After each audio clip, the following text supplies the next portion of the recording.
DNF Duel's marketing is kinda weird.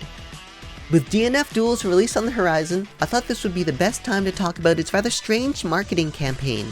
It joins Dragon Ball FighterZ and Granblue Fantasy Versus as another Arc System Works developed fighting game based on an external IP, this time being based on DNF, Dungeon and Fighter in South Korea, or Dungeon Fighter Online in other countries.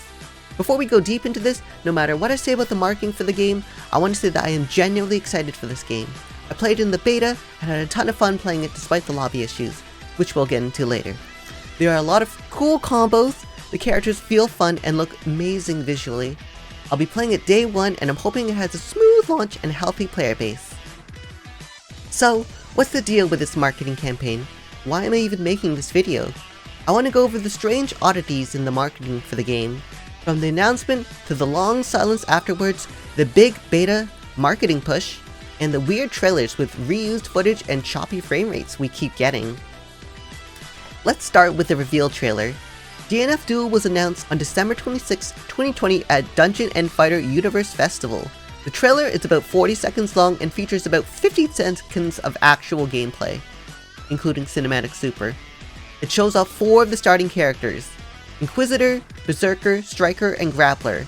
In comparison to Granblue Fantasy Versus and Dragon Ball FighterZ, Granblue Fantasy Versus was a full 3 minutes and features a lot more footage of the starting roster, and Dragon Ball FighterZ was 1 minute and 30 seconds showing off its mechanics and how they would work in a 3v3 system. Both Dragon Ball FighterZ and Granblue Fantasy Versus debuted at an E3 as well, and put a lot of cool editing, visual flair, and text to show off the feel of the game and its gameplay. If you look back at the DNF Duel trailer, it's a little bare bones compared to the other two, considering it only shows a very tiny amount of gameplay and none of the other cool visuals, but it was a very early trailer as well, so I'll give it a pass for now, but it's a sign of things to come. After a year long of silence, with no news or new trailers to be found, the next trailer came on November 21st, 2021, dubbed Official Trailer. This trailer would show off the same 4 characters again, but this time with a 46-second trailer, and majority of it dedicated to showing off more of the gameplay for each character. Again, mostly a bare bones trailer in terms of editing, much like the debut trailer, but at least we got more gameplay footage. This is where the marketing actually becomes pretty good for a while. Every week after that point, they would begin to post dedicated character trailers for each of the revealed characters. It seemed like discussion about the game was beginning to brew again. They were suddenly doing a big marketing push out of nowhere, and that would eventually lead up to a trailer on December 12th, 2021, which included the announcement of an open beta test on December 17th, 2021. It also revealed Hitman, as well as teased 4 other characters, all of whom would be joining the beta as well. I actually think this was a pretty awesome marketing push at the time. Within days of each other, new trailers would pop up for Hitman, Dragon Knight, Vanguard, Kunoichi, and Crusader, along with some extra videos to detail some of the basic features of the game, such as MP, conversions, etc. They finished this off with another trailer. They just called this Official Trailer as well, the same thing they called the first, which is kinda weird. We'll be talking about this trailer again real soon. This trailer displayed mostly a montage of all the new characters they'd shown off at this point, along with the reveal of a new character named Ghostblade. This was probably the height of the marketing for the game. We'd gotten a ton of new reveals over a short period of time, and an open beta as well. I know this was a super exciting time for the game. Unfortunately though, the open beta would actually be kind of a disaster, with the server swamped by so many players they couldn't function for the majority of the beta period. The only time that it was stable seemed to be on Sunday of that weekend, which is what I experienced at least. It was plagued by a series of connection issues where people would be unable to join each other's lobbies, you wouldn't be able to search for people, you couldn't find anyone, and if you even got lucky enough to get into a lobby, you could actually get an issue of being stuck and unable to move like I was. Ironically, the best scenario was actually not to be able to connect to the server at all, because in the case where that happens, you would actually be fighting a CPU. You get a random character and you'd actually be able to play the game at the very least. It's unfortunate because the gameplay is very fun and the reception to the beta definitely turned some people off. But despite the hiccup in the beta's issues, the overall marketing campaign was pretty strong and really increased excitement for the game. We got complete radio silence after this though, even despite all the character reveals.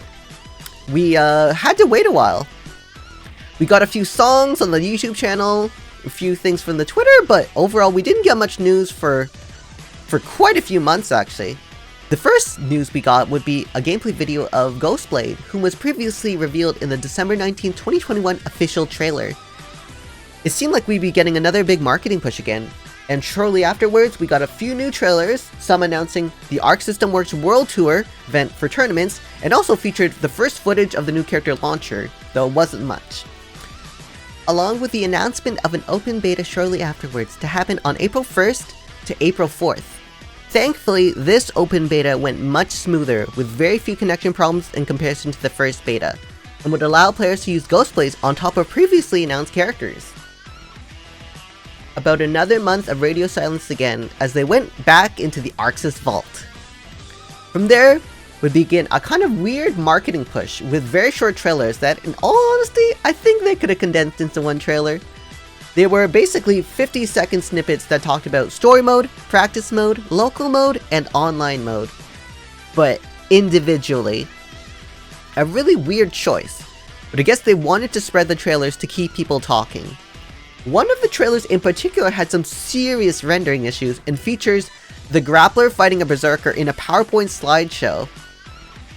It also has a few other oddly low frame rate scenes as well, including one of Kunoichi doing a combo, and Berserker doing a combo as well. But mistakes happen. They never bother to try to re-upload the fix though. This isn't the last we're gonna see of Slideshow-kun either. The trailers themselves were very bare bones, and probably could have been put into one trailer, as they just showed off some very basic features in a very basic way. There was no like cool editing or anything like that. It was just, here's footage of the game, here's an overlay saying this is the mode it's on. But we're going to be talking about the weirdness of the trailers as a whole soon enough. The final big marketing push came in early June with the trailers of Launcher, Troubleshooter, Swiftmaster, and Enchantress, along with a trailer for Summer of Gaming, an official launch trailer, and the opening movie. All leading up to the release of the game in a week's time from the posting of this video. In terms of the distribution and timing of the marketing to get to this point, I think it's been fine. We've talked about the strength of the beta push, and the push for the marketing showing all the new trailers just before a game's release. That works well enough. But now, it's time to talk about the actual trailers. First of all, the character trailers. Every single character trailer is only about 40 seconds long, which in all honesty is very short and barely gives us time to see the characters. Some may compare this to DBFZ's trailers, which were about the same time more or less. I recall people complaining about the length of those trailers too, because they were very short. You tend to get very little gameplay of course, and there's a lot of very jarring cuts as well. You'll have times when the characters are doing an attack, and then suddenly just jump to another attack while the hit's barely registered in your mind. The opponent hasn't even landed on the ground yet, they're just hit, and it's next move already. It's pretty jarring to tell what the heck is going on in the trailer at first, so it requires a lot of rewatches, at least personally for me. There's definitely a lot of smoother trailers out there, even the DBFZ trailers I find were definitely were better paced than this. Like the DBFC ones, the gameplay is ridiculously short. In fact, if you actually check a lot of the trailers, you'll find that maybe out of those 40 seconds, maybe 10 seconds on average are dedicated to actual gameplay, because the rest of the time is showing the intro of the character, their super animation, and the DNF logo at the end. You don't really get a good feel for what the characters are capable of, other than some cool looking attacks at most. You'll get a few moves, but overall, you don't get to see many combos usually. On the rare occasion, you will. If you compare it to Grand Blue Fantasy vs. character trailers, which are over twice as long, sometimes almost 3 times as long, you really get a good feel for how the character plays, what moves they have, and their general gameplay. Personally speaking, I think they shouldn't have followed the DBFC route and went with Grand Blue Fantasy vs. instead. I think they can afford to make their trailer a little longer to show a bit more gameplay and not jump cut as soon as a move lands. The character trailers aren't the weirdest ones though. as the really short character trailers have been established by DBFZ before. No, the stranger stuff is in the other trailers. Let's take a look at the Summer of Gaming trailer. You'd think it's time to bust out the cool trailers, show some new footage, maybe some hints of a cool opening movie, since the game is launching very soon at this point. You remember those trailers we were talking about before? Those weirdly short trailers showing off story mode, practice mode, and other things? Well, they're back, with the exact same footage from the trailers from before. Not even edited with new footage or new overlay, it's the exact same footage, literally copy and paste from those old trailers. The worst culprit is that you can see Grappler's slideshow again. It happens exactly the same footage, the same slowdown. In fact, there's a Berserker scene and a Kunoichi scene as well from the practice mode trailer as well that were also low frame rate, and they made it in again. It's the exact same problem and the exact same footage that I guess they didn't fix. I thought it was a rendering error from last time, but it looks like they just brought back the exact same footage. I'm not sure if they couldn't get new footage or if it's just like a rendering issue again, but it's a very strange problem, and I don't know why they keep reusing the same footage. Okay, fine. That wasn't quite the final trailer, because we got a launch trailer now. I hope you're ready for the exact same thing, but longer. It's actually the same footage again. Story mode, practice mode, local mode, online mode trailers. The exact same footage, but longer. You know what that means? You know who's coming back? Guess what? It's Slideshow-kun. Grappler is back again to question if your internet connection is having an issue or if your computer is dying. I don't know why they love using that clip. In fact, they used the Berserker and Kunoichi clips again. I don't understand why. I don't know if they just can't get new footage or something? Anyways. On top of that, there is actually some new footage too. And it's a ranger going through arcade mode, and it's possibly even in lower frame rate too? I honestly thought I was going crazy seeing that footage. And it's like, is this the same footage? I was questioning my very soul. Okay, launch trailer was basically the same footage as before. But it's time for the opening movie. I wonder, what are we gonna get? Are we gonna get a cool animated intro? Maybe like BlazBlue? Maybe something like some cool story mode footage and cool editing and transitions like Guilty Gear Strives or Granblue Fantasy Versus? Now, if you remember one of the official trailers from before, guess what? That's what you're getting again. I actually thought I was going crazy. The opening movie literally starts with the same footage as Dragon Knight's intro as one of the previous trailers. Official trailer. In fact, if you watch them side by side, the first half of it is cut for cut identical. The exact same footage. And the latter half, it does replace it with new characters at least. But we are essentially seeing the same trailer. It's the same song as well. The same trailer, the same opening that we saw 6 months beforehand. I honestly thought I was going nuts, seeing the exact same footage again. I was having so much deja vu from it. Let's take a look at the trailer on its own merits though, not even counting that it's 50% the same. If you compare it to Dragon Ball FighterZ and Granblue Fantasy Versus, you can see a lot more effort was put into those. With Granblue Fantasy Versus, we had a lot of cool stylized effects and edits along with cool visuals that really sold the feeling of a Granblue game, on top of using in-game footage, as we all know the in-game footage is amazing. The gameplay is really interwoven with the effects to really make it feel like a cooler opening. And what about Dragon Ball FighterZ? It does have a similar thing where it's just showing a bunch of characters with game footage, and it shows the whole banner of the character names, but it does interweave it with some cool stylized stuff still. There's some cool visuals and editing things that make it feel pretty dynamic and stuff. And it even uses story mode footage too, so there's a lot it does pack in, even though it reuses some of the gameplay and trailer footage from previously. It definitely looks like it puts a lot more effort in. And even if we take into account other games that reuse assets or reuse footage and stuff, Multi-Blood Type Lumina reuses assets. reuses them to cool effect as well. Completely stylized. Although, we have to take into account, those are 2D sprites, which are easier to place in such environments than trying to do it with DNF Duel stuff, so...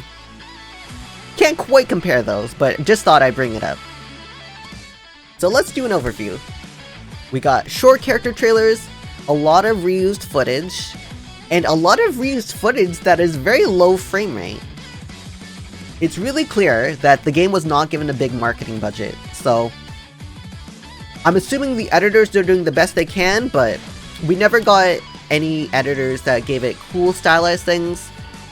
A lot of fighting game trailers will tend to have these really cool cuts and visual flares to it. Like, even if you look at, like, Blaze Blue openings, you'll see it's, like, just a lot of stock footage and stuff. But they make it exciting still. It would be really cool if they could add more. They were able to add some cool effects, such as when the character names pop up and the DNF Duel logo appears, but that's really the only graphical additions in terms of video they added. Because they honestly could have had some genuinely exciting and awesome trailers for the game. Right now, the game trailers are carried by the fact that the character animations and designs look amazing. Despite my issues with the trailers though, they are still very enjoyable. I'm genuinely excited when I see them. Being able to see the characters in action and still seeing a lot of videos coming out still makes me very excited for the game. As I said, they could stand to be edited better and provide a bit more gameplay and maybe more visual flair for some of the like launch trailer and stuff. But the game itself, I'm still excited for. I'm gonna be rooting for the game to do well. I want to play it still. I'm hoping that it'll do well enough to be able to get another season, and then maybe with that we'll get an actual better marketing budget to get some awesome trailers for the characters, because I think this game deserves it with all its coolness. But yeah, what do you guys think? Did you guys find the DNF trailers still exciting despite the strangeness? Did you find them jarring or weird? Did you still enjoy them? Let me know. If you enjoy this kind of content as well, let me know if you like it. Give it a like if you can.